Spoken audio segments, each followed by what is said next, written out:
In this session of the Purple Coffee Podcast, I speak to Brian Foley of BuddyTruk about how to communicate your vision with your team.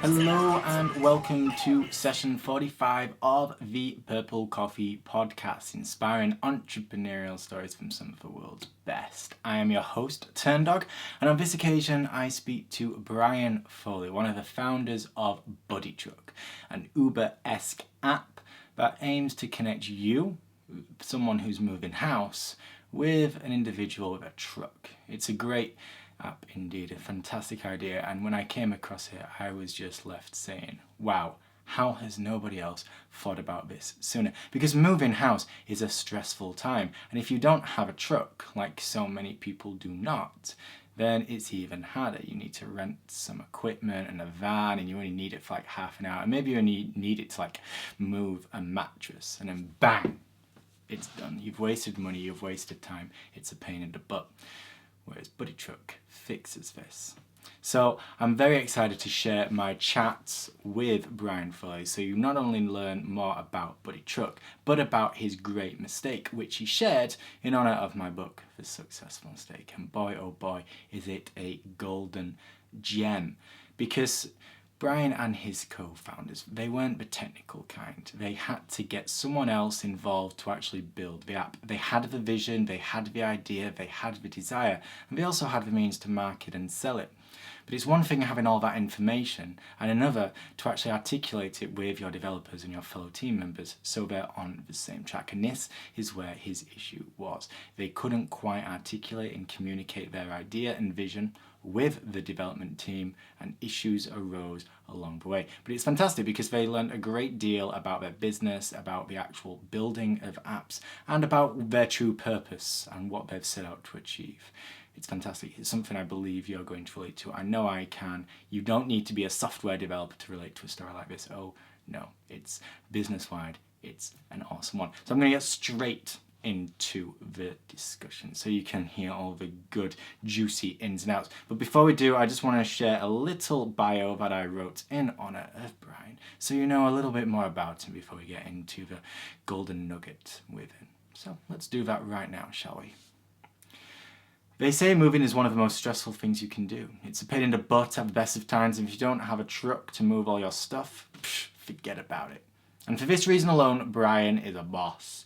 Brian's the man behind BuddyTruk, an Uber-esque service that joins folk with trucks with those without. He's like Robin Hood if Beau Swackle and Duke lived in these modern times in which to distribute wealth in the form of apps and moving and trucks. So, whether you need a truck or not, and whether you plan to move house anytime soon, appreciate Brian and his ingenious idea. They're ace, and he's here to share some more wonderful thoughts with you right now. Here's Brian and me talking. Okay, ladies and gentlemen, thank you ever so much for joining me. It's a pleasure to have you, and what also is a pleasure is having Brian Foley with me, who is the guy behind BuddyTruk, which is kind of the Uber for helping you move your stuff from, I suppose, one place to another through the means of a truck. People in England don't have that many trucks, but I know that there are plenty of trucks in America, and this is such a simple and obvious idea, and it's one of them. It's like, wow, someone finally did it, and Brian, you are the man who did it. Yes, I suppose I am. I needed a buddy with the truck. Man, it's always a great thing when an idea sort of breeds from something like that, and you look back on it and go, wow, why is no one else doing this? So thank you so much for joining me. It's an absolute pleasure to have you part of this journey with me.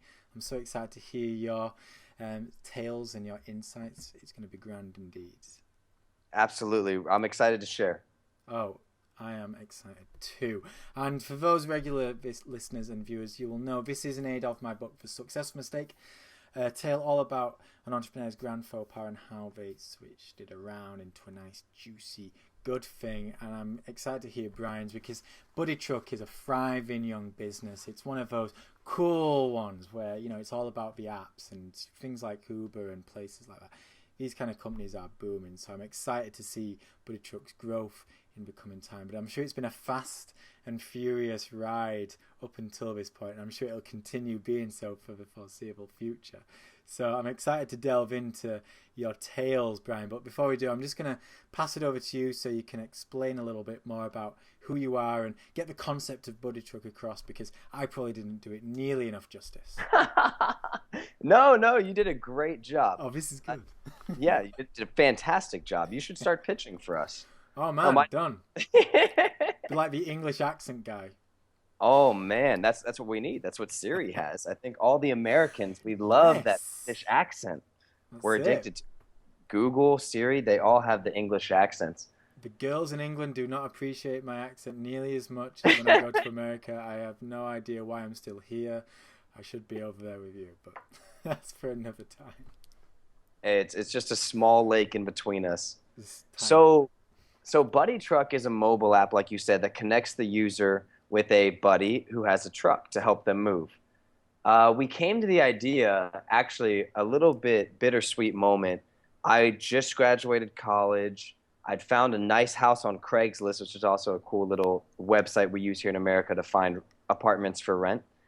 And so I was moving to Santa Monica, and I literally rented a U-Haul just for my mattress. Everything else fit in my car. I was a college student, didn't have much stuff, and I had to get a 14-foot U-Haul to carry one mattress. I'm not qualified to drive these things by any means. I have a tiny car, not really the best driver. And I'm pulling up to the front of the house, and there's a nice big spot in the front. So I'm kind of trying to parallel park this U-Haul. Again, not an expert, and I end up hitting the car behind me. I'm like, oh no, this is no bueno. It's a pretty busy street. And I try to fix it, and it ends up ripping the entire bumper off of the car. And now I'm stuck here in the middle of the street with a destroyed car and a U-Haul. And I go up to my house to let someone know that, you know, someone's car was damaged. And it turns out to be my new roommate's car. And I'd never met the woman before in my entire life. We had just exchanged emails online. And it just made for like the most awkward first impression of my life. And so I was like, I just needed a buddy with a truck. Where could I get that? I wish there was an app for that. So stopped what I was doing that day. I was a financial advisor at the time, but I always had the startup bug. I had a clothing line in college and ran a weight loss studio in college, and I wanted to get back into the startup world. And so we started a app that would instantly connect you with a buddy who had a truck. Man, like I say, it's just one of those light bulb. It's like, how has no one else done it? It seems so simple, but until someone comes along, it's like, man, I've needed this for so long. And you know, you talk about the mattress. I remember exactly the same thing. I remember when I was moving in with my buddy, I managed to like shepherd everything else across. You know, I was able to kind of like dismantle the wardrobe and fit all the chest of drawers like my dad's car. And it took a few trips, but you know, it was doable. But when it comes to the mattress, you can't like fold up or dismantle a mattress. So I had to like call in a favor from a friend of a friend, and we like pinned it on top of this big like red van, and he had to like sneak away from work because, you know, they have like tracking advice. And it was like one of those things. I felt like a spy just so he wouldn't get in trouble, just to get this mattress literally not even a mile down the road. Wow. And it's like you say, the only other option is to like rent out a U-Haul or something like that for one little tiny thing. You need it for maybe half an hour. So to just be able to rent out a truck where someone else is going to do the driving, and they might just be driving around all day anyway because, you know, they've got shopping to do, and it's going to cost you a fraction of the price. No brainer. Exactly. Well, thank you. And yes, all of our drivers are secretly spies as well. So that makes sense why you felt like one. Man, this is good to know. Yeah, it's the behind the scenes app. What's what we call the back end. It's like a reality TV show going on behind BuddyTruk. But I love it. And I remember when I came across it quite recently, only probably around a week and a half ago now. And as soon as I saw it, I just thought, yes, this is the kind of thing which I love, because they say there's an app for everything, but it proves the point that there isn't an app for everything. There will be one day, I'm sure, but, you know, until recently, yours didn't exist. Now it does. And the world is a better place. And I just hope that one day you come to England, although you may have to call it White Van. White Van. Yeah, or Buddy White Van. Because we don't have too many trucks, but we have plenty of vans. So there's a cultural difference of that. But I'm so yeah, thank you ever so much for sharing that. And I encourage everyone to check out BuddyTruk, especially you Americans who need a bit of shepherding around. It's a very cool app, and I'm loving the website too.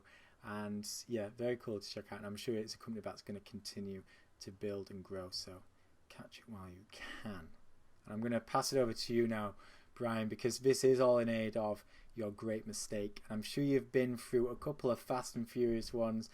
Being part of the startup world, I know how crazy a time it is. So yeah, tell us that tale, share with us the journey and how it's led you to where you are today and how excited you are moving on into the future. Absolutely. So this was my fifth startup. So a lot of things went really smoothly at the beginning, actually. Starting the company was easy, raising the money, forming the team. The biggest mistake we made was no one on the team knew how to develop an app. We knew how to run a business, we knew how to market, but no one knew how to create the thing that we wanted. And so the mistake we made is we went with the developers that were cheapest and that were the quote unquote fastest. And we ended up outsourcing an app. And what we found was the quality of the app we got was very low. It ended up costing more than they said it was going to cost, and it never even got finished. We had to actually scrape the entire thing and start over with new developers when I showed my friend the app, who was the developer at Boeing at the time, and said, hey, look at this. Let me know what you think. It's not working for me. Maybe you can get it to work. And he looked through and he just realized, well, this isn't done very well. There's a lot of errors. This is going to crash all the time. And we had to start over and scrape the app from scratch. And for the longest time, the team, we blamed the developers and the vendor. They're like, oh, they did a bad job. They lied to us. They weren't competent, blah, blah, blah, blah, blah. But the truth of the matter is, and it took us a few months to realize this, is we were the ones actually at fault because we didn't know what we wanted at the beginning, and we rushed into a relationship with people way too prematurely without doing our due diligence and our efforts. And so I think the great mistake we made was trying to get somebody to do something that we couldn't do ourselves and that we didn't know how to do ourselves. I don't think an entrepreneur necessarily hires people around him or her for a job that he or she can't perform, but rather that he or she knows how to perform, but needs to reallocate their time to a higher priority task. So I think that was the biggest mistake we made. We just thought like, oh, we don't know how to do this. We can give it to someone who does, and we kind of just trusted our instincts to go with the cheapest option instead of saying, okay, we need to learn how this works. We need to learn the science behind this. We need to learn how this fits into our overall objectives and values, what we want exactly from an app, step by step. How do we want it to look? How do we want it to feel? How do we want it to function? And then, and only then, can we find someone to do it for us? And that's kind of the big lesson we learned. Wow. And that is very interesting because it's one thing having an idea, it's another thing getting that idea from outside of your head into an actionable thing where some people are able to make it happen. And whether you involve a technical, founder who is able to kind of be in the room and listen to it and be part of the process and has the ability to create it, or the rest of the founders, they group together to, like you say, get enough of a knowledge base so they know what it is that they're talking about. Because you don't necessarily need to be the person making the app, but you need to have a rough idea of how that process happens, because until you do, you could just be talking up to utter nonsense. And the person who's making it for you can tell you anything. Can tell you anything. Right. That's the biggest thing we learned. We didn't have to become experts in the field, but we needed to show that we were passionate about what the developers were passionate about, that we were interested in learning what they learned, and that we had kind of this shared vision of what we wanted to accomplish together. And until you can get like the entire team to buy into that, whether it's the marketing team, the development team, it doesn't even have to be technical. You just need to get everyone on board to kind of buy into what you're doing. And you're right. A lot of times the biggest problem or the biggest kind of gap between a founder and a team, or a founder and a vendor, or whatever, is that the founder has this vision and then he or she is not able to properly communicate it with those who are trying to help him or her foresee that thing. So our biggest thing was we had a very rough vision of what we wanted, but it wasn't defined. It wasn't, thought through 120% to the fact that where everybody we spoke to, a complete stranger like yourself, could do what you just did and pitch for us exactly what we're doing. We weren't there yet. Yeah. And because of that, we tried to blame someone else for the shortcoming of not giving us what we wanted when, we fell short of not communicating that which we wanted more effectively. Does that make sense? Absolutely, and I always think it's really important to get a good base of knowledge on something. I liken it taking that big epic American road trip, and you have everything else planned. You know the itinerary, you've got everything sorted, but you know nothing about cars. But at some point along that journey, your car is going to break down, and if you're Right. stuck in the middle of nowhere and you have no knowledge about cars, that mechanic is going to be able to say like anything to you, and it could be a tiny little That's thing that could be fixed with $10 in 10 minutes, but they could say, "Oh no, it's going to take us 3 days. It's going to cost you 3 grand." If you don't have that knowledge, the person can tell you absolutely anything they want, and that's a big worry when you're starting off a business because every single decision is a key one.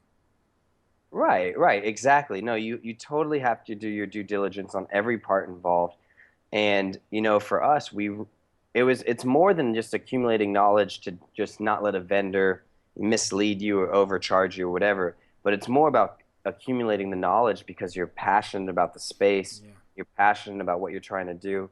And we did show is that we were passionate about technology. We loved what we were doing, and we kind of just had to, put our money where our mouth is, and start taking some coding classes, bring on another technical founder, bring the development in house and really get people who wanted to buy into the vision of what we were trying to do, which was making moving easy and making moving friendly. And once you had that, then we got the product we wanted. In fact, we got a product better than what we wanted, but it was only once we were able to clearly communicate that which we were trying to do. So I think a lot of founders, they spend they live with themselves. So they spend a lot of time with themselves. They know what they like, what they don't like. They had this eureka moment like, aha, I want to, design a new app that connects you with the nearest person who has bottled water because I hate drinking out of the sink. And so they have this vision of how it would work, what it would look like, but they're so ready to go that they don't spend the time communicating to their marketing team, to their sales team, to their legal team, to their development team, to their operations team, what exactly that vision that they had was. They just say like, I'm trying to make an on-demand water delivery app. And they tell everyone, and then the development team thinks they're bringing it from the sink, and the marketing team thinks it's Fiji water only, and the operations team thinks they're talking about bringing water to, people in other countries who don't have water. And it gets all misjungled, and it's because the founder at the very beginning didn't take the time and effort, myself included, to sit down, really write out their thoughts, and spend time with each individual person on the team at the very beginning, hours upon hours, however much time it takes, to clearly and effectively articulate their vision to every single person who's associated with the company, whether it's a co-founder or an intern. Same. Mm.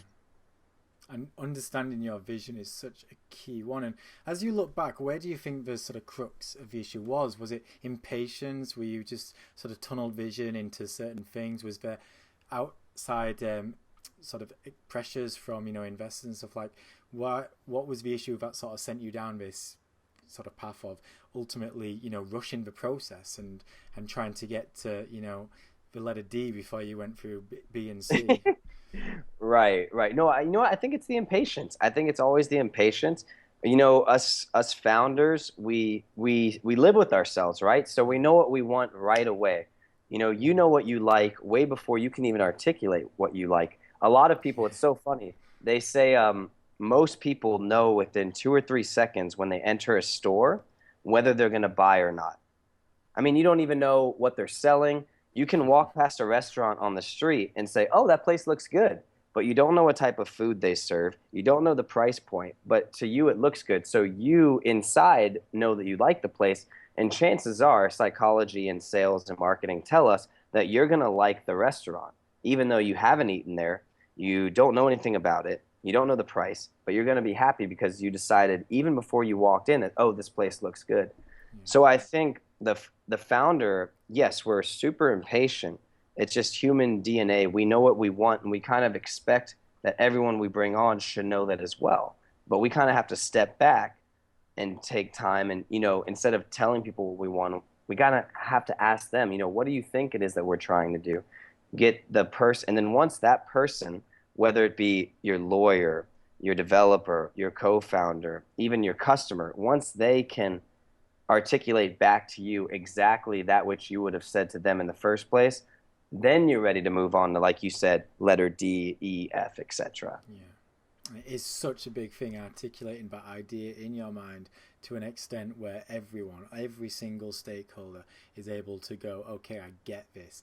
And it's harder than people think. Being a Right. storyteller, I surround myself with stories. People assume that they understand their own stories because they're living it. But, living it and actually articulating it is a completely different thing. You're so connected, you're so biased. It Right. just makes sense to you. It doesn't necessarily going to make sense to the customer, to the supplier, to the employee, to the other co-founders. And it's something that is a very tricky skill to master. And was it a case of, I suppose, you had this failed app, you started to bring in a few other people, and it forced you to just take a step back and go like, right, what do we truly want to achieve here? We've got this idea, but we haven't really done the groundwork to expand on it. Yeah, that's no, it's exactly what it took. It took us kind of hitting a roadblock, seeing that the app wasn't going to be made the way we wanted it to be. It wasn't living up to the vision we wanted. And everything up until that point was working so well. Mm. We were branding it the way we wanted it to. We were designing it the way we wanted it to, aesthetically, that we just kind of assumed that everything was going to go that way. So we got impatient in other regards and kind of just figured like, oh, everything is going well here in marketing and whatever, so it's going to be fine here. So it kind of took us falling on our face, realizing that, we came up short because we didn't articulate that which we wanted to the vendor clearly enough, and doing our due diligence at the front, having the tough conversations about what we're trying to achieve, in what time frame, at what milestones, what do we consider done, what do we consider high quality, etc. At the very beginning, that we realized that if we didn't fix what we were doing now, it wasn't a developer problem we were going to have, but it was going to be a vision problem, and we were going to continue to have that regardless of who we brought on. I have a lot of friends who are also founders. I meet with a CEO group once a month, and a lot of them are like, "Oh, our marketing vendor failed us, or the PR firm we're with isn't doing a good job, or our developers are behind." And they always want to place blame or unaccountable behavior, kind of so to speak, for themselves, and they want to blame someone else for the problems they're having. But the truth is that if everybody on your team sees the same vision that you see, has the same mindset that you have, it'd be impossible for you to fail. So it's really that like never ending communication process that you have to have as a founder in order to make sure that you're going to be successful. So we had to step back and look in the mirror and say, okay, what do we think we're communicating to people, all the stakeholders, like you said, customers, users, drivers, etc. What are we actually communicating? Where's the gap? And how do we, as founders and as the founding team, kind of bridge that chasm? Mm. I mean, this was such an important mistake to go through, because had you not gone through it with the developer, you may have ended up creating this amazing app in your eyes, but if it didn't connect with the customer, the same problem but on a much Right. larger scale. So it's forced you to really take a step back, look at your vision, develop that, and articulate in a way that meets all demands. And that is ultimately the entire purpose of building a business. It's not just coming up with an idea and turning up to an office for every single day and things. It's about creating something that's going to make a difference and meet a need. And until you get that vision, so difficult to achieve.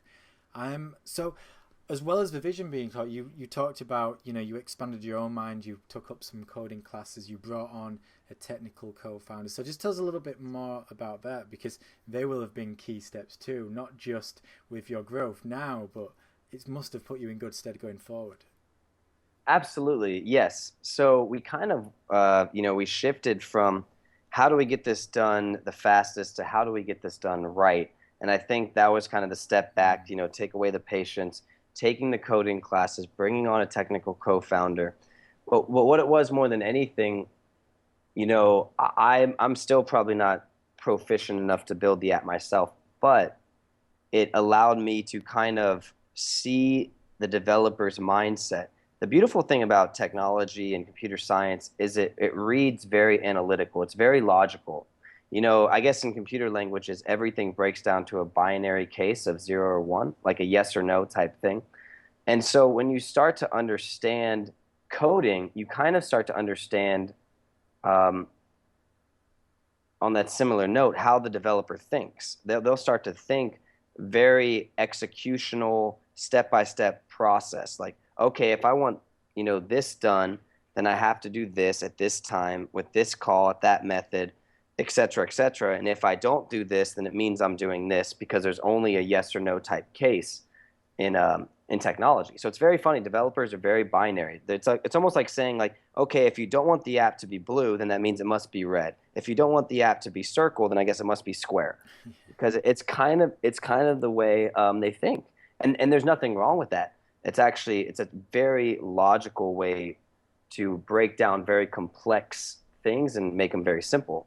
And so what you have to do as a founder is I had to step back and say, okay, I am being, us entrepreneurs, so to speak, us visionary type people, we're very big picture. We're very kind of bland and generic. We just say stuff like we want to change the world, or we want to make moving easy, or we want our app to look and feel friendly. These very generic statements.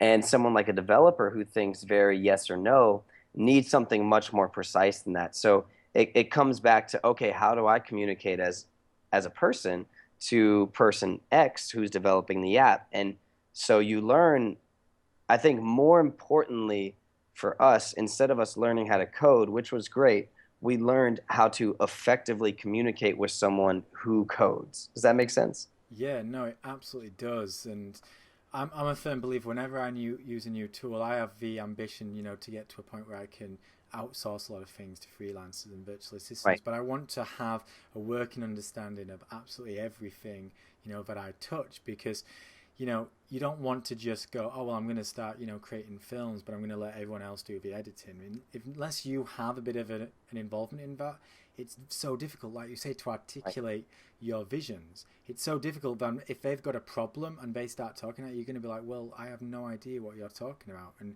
sometimes decisions needs to be made. And if you don't know what that person's telling you, then it's like that decision's not going to be made. So sometimes it's Right. just a case of understanding so you can have a conversation. Yes, and you bring up a beautiful point. A lot of founders get lost when you tell them they need to communicate their vision. They need to communicate their vision. They take it as, okay, I need to tell everybody what I want. I need to tell them this, tell them that. But like you just said, a lot of communicating your vision is the exact opposite. Yeah. It's listening to what the editors think, what the developers think, what your customers think, what your team thinks.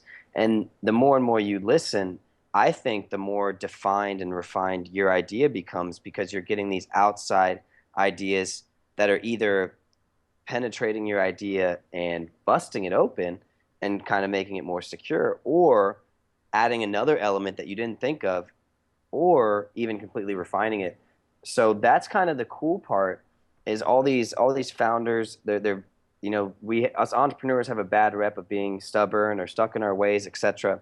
We think it's all about telling people, how to do their job, or how to articulate, or how to see out our vision, but it's really the exact opposite. It's listening. It's finding ways to communicate with people with different mindsets, with different backgrounds, with different skill sets, and being able to talk to them, intelligently about what they're passionate about, right? Like as you said, someone in the editing room in a movie, they're obviously very passionate about editing. They chose it as a career path. And so if you can go in there with kind of the mindset they have, even if you don't have the knowledge of editing that they do, but if you can go in with the mindset of editing that they have, then one, they'll love you for it, because they're like, okay, this guy has a similar passion that I have.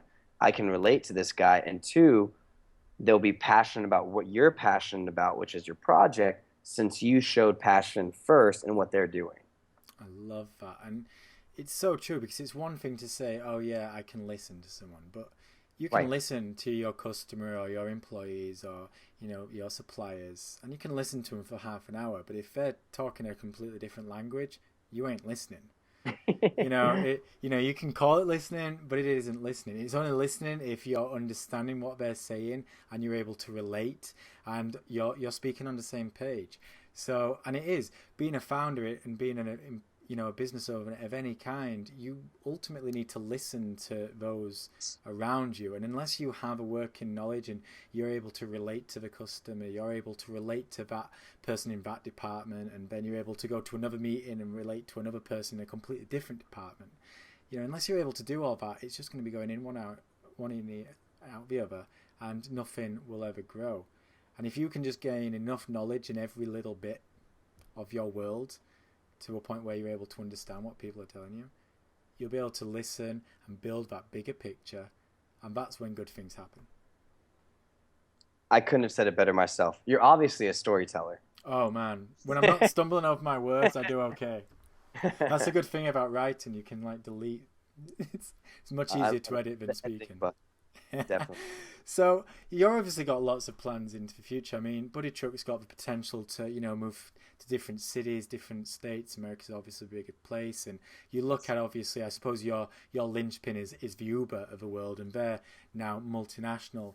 So you're going to come across all these different growing pains, and Sure. I suppose this mistake, you at one point you were very impatient, you were a little bit narrow-minded, you had your eyes on a particular goal, and you didn't see the wood for the trees, I believe the saying is.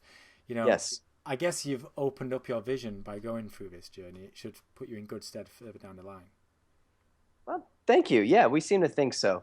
To sit here and say that everything is clear and done, and we'll never get lost in the trees again, be a little premature. But I would say that we we definitely learned a lot. We learned a lot about ourselves and how we communicate what we're trying to do with the world, and we also learned that these difficult conversations you have to have with someone whenever you're working with them, whether it be a developer or a lawyer or an accountant or whoever, they all need to happen at the very beginning. A lot of there's a kind of fancy buzzword that we use here in Silicon Beach, because a lot of founders who have app ideas here in America don't actually know how to code themselves. We call it relationship architecture. And it's a fancy way of saying that you're going to decide before the relationship starts how the relationship is going to work, right? So a lot of times, like when a guy and a girl are dating, the problem isn't that they don't like each other. The problem is the guy thought they were having a good time and the girl thought they were getting serious. They didn't communicate at the very beginning exactly what they wanted out of the relationship, and then that causes problems later down the line. Obviously that happened with us in a business sense with the developers. So we make sure to have these kind of relationship talks at the very beginning. Even if it's someone we're bringing on as an employee, where do you see yourself in 5 to 10 years? Those kind of questions with the customer, with the driver, with the vendor.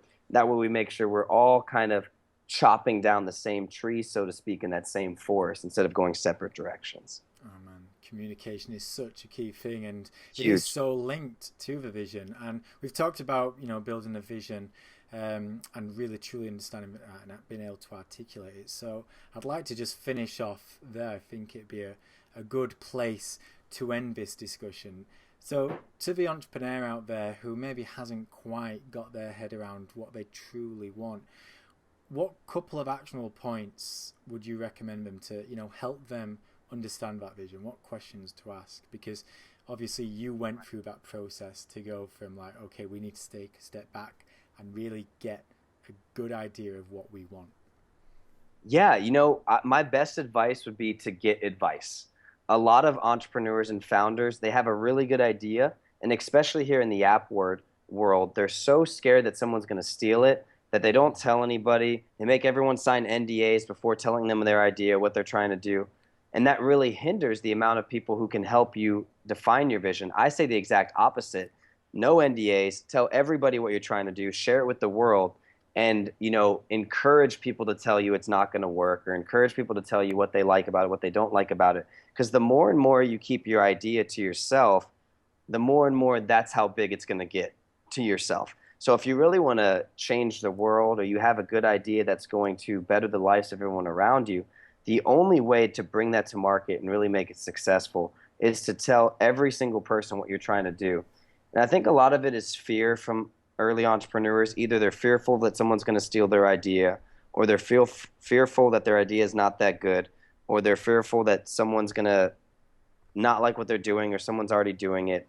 But the truth is the only way for your idea to get better is to share it with more people. The only way to get better at communicating your idea is to, believe it or not, communicate your idea. So I know it's mind blowing. I may have to keep that idea to myself. But that's what it's all about. It's doing exactly what we're doing right now. It's sharing ideas with each other and encouraging this kind of behavior all the time. That'd be my best advice to a young entrepreneur, is tell everybody what you're doing. I totally agree. And when I speak to people regarding the sort of understanding their stories, I say to them, you've got like 90% of the answers in there, because it is, it's your story, it's your idea, it's your baby as such. But you've just been asking the wrong questions because you're too close. So until you start actually asking the right questions, you're not going to be providing the right answers, even though they're nestled in there somewhere. And to ask the right questions, we need to expand it. We need to ask other people questions, get them to ask us questions, and then bit by bit you whittle it down until you've got this vision. It makes sense. But yeah, if you're just putting it on your own head, you're only ever going to be able to sort of do it your way, and that's not necessarily the right way. So I love it. It's much less about the answer, much more about the question. So indeed. Beautiful. Well said. Oh, thank you. It's one I practice. Well, Brian, it's been an absolute pleasure, and like I say, BuddyTruk is something that has me excited. It's exactly the kind of thing I see growing into, huge things, and I always love when I come across those obvious businesses where I think no one's been doing this yet. They're always the ones which excite me the most. Love it. So I'm really excited to see it. It's been an absolute pleasure to have you and to hear your story, and I'm sure everyone watching and listening will be going, yes, this is good to hear. It's good to hear indeed. Vision. So cheers. Cheers. Thanks so much for having me. Pleasure's all mine. And Mr. or Missy viewer and listener, cheers for watching too. For me and Brian, goodbye. And there you go, ladies and gentlemen, another session of the Purple Coffee podcast at an end, and a big thanks to you for joining me, and also a big thanks to Brian as well for being part of this amazing and crazy journey. And what a fantastic, great mistake he shares. I remember moving house a couple of years ago, and I was able to move just about everything in my little car, which I borrowed from my mum and dad, but I was left with a mattress and one largest set of drawers which wouldn't quite fit. So I had to call in a favour with a friend of a friend to borrow their van. He had to come after work and we had to sneak around so his boss wouldn't find it, just to move two things. It was literally a 30-minute job, and if I hadn't have had him, I would have had to have rented out a van, which would have cost me, I don't know, 50, 60, £100 for moving two things. It's hard, it's crazy. Yet BuddyTruk provides you the means to connect with someone who has a truck, who maybe don't need it there and then, to move your stuff quick and simple. But about his great mistake, well, man, it's something we can all relate to. I know that I can. It's one thing having an idea in your old noggin, it's another to be able to communicate it with your team, and whether it's your internal team, your fellow staff members and your founders, or external agencies like developers. You need to be able to articulate exactly what you want and your true purpose and your vision in order to get them to deliver your ideas. Otherwise, what is the point? You're just going to get mistake after mistake after mistake. You're going to have a stilted process and things are never going to get done. So it's really important for you to truly understand what it is that you want to deliver and articulate it. And as well as doing that for other people, you tend to learn more about it for yourself, and you're able to fill in all the gaps. It's a fantastic process. I love what Brian shared. He came up with some good tips too. So I hope you've taken a lot from it. I know that I have, as I so often do with these discussions, and I'm so happy to be able to share them with you. The Successful Mistake has brought a massive amount of value into my world. It's helped me along my own entrepreneurial journey. I only hope these podcasts are going to help you, and the book eventually too. So that's it. If you want to learn more about Brian and his world, which I encourage you to do so, please visit tdog.co/purplecoffee45. All the links to his Twitter, Facebook, website and such are there. And while you're on the website, please consider subscribing, rating and reviewing this very podcast. Oh yes, stuff like that means a great deal to a podcaster like me. It helps us find more people. So spread the love, folks. Oh yes, I hope that you will. And most important of all, I love doing these podcasts because it allows me to share my opinions and thoughts and ideas with you. But it's not really a conversation. Conversation happens when you get back in touch and we're able to converse and such. So that's over to you. Please reach out to me on Twitter or Facebook, or maybe even an email at matt@turndog.co. Then we can chat, shop and such. I'd be happy to answer any questions and hopefully help you in any way I can. I'm very excited to chat more in the future, so don't be shy. So that's it from me. Have a great day and I'll speak to you soon. Turn Dog out.